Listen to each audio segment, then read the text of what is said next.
Hey guys, I've been a bit naughty this time. This is supposed to be a 650 unboxing, but as usual I'm quite impatient and I've actually gone ahead and unboxed it already. Just give you a quick run through of what this is. This is the Hobbyking Y-650. This is one that you can get from Good Luck Buy. You can get it from a bunch of different places, mostly from Hong Kong, that kind of place, the Far East. But this is one where you get it directly from Hobbyking themselves. I believe there is a slight difference in the ones that you get from abroad, even though they're probably all made by the same people, or potentially they've just started to change how they deliver them. Because certainly I've heard reviews that they're delivered with paper on all the parts, and you soak the paper and that kind of stuff to get it off. But this actually arrived without any problems. Taking all the parts, just do a quick run through. Big bunch of parts that's arrived here. First thing that surprised me when I looked at this is I thought I'd be really clever and ordered a bunch of extra battery straps. So I ordered 4 extra battery straps like this, the Turnigy ones, and of course it arrived with 2 of its own. So I'm actually quite pleased about that, because this was a very cheap kit. This was £36, 36 UK pounds, and that was including this Octo power distribution board and 4 of these straps. And delivery. Delivery was 48-hour delivery, so for £36 you can't really go wrong with that when it's such a decent size frame. So you know, it's not going to be a TBS Pro or anything like that. It's not intended to be. It's a Y6 relatively cheap frame, cheap technology to build. So let's have a quick look at some of these parts then.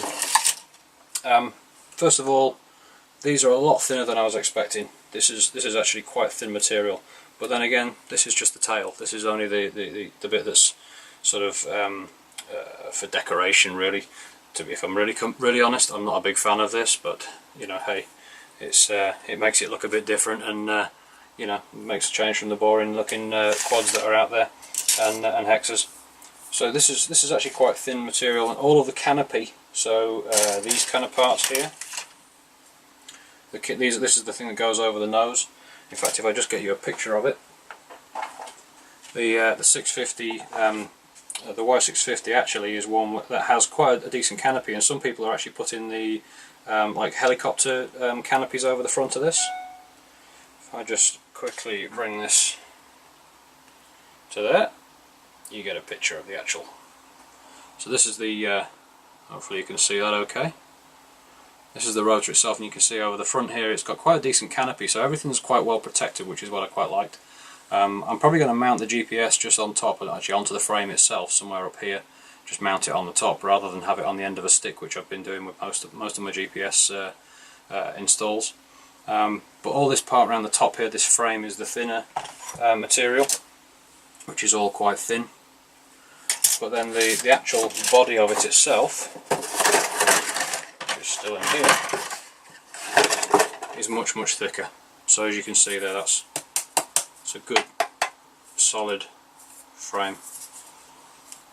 Okay, it's not exactly carbon fibre, and it's not the thickness of aluminium or anything daft like that, but hey, you know, it's relatively cheap as well, so you know, let's be realistic about it.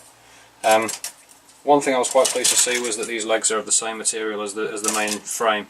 So the legs themselves, these are the skids. I think these double up actually. I've certainly seen ones where these are doubled up like this.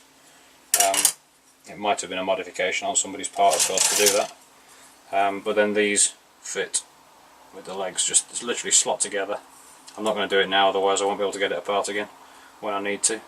But basically these go down the side like this, and then you've got a decent set of legs on either side, which is quite nice.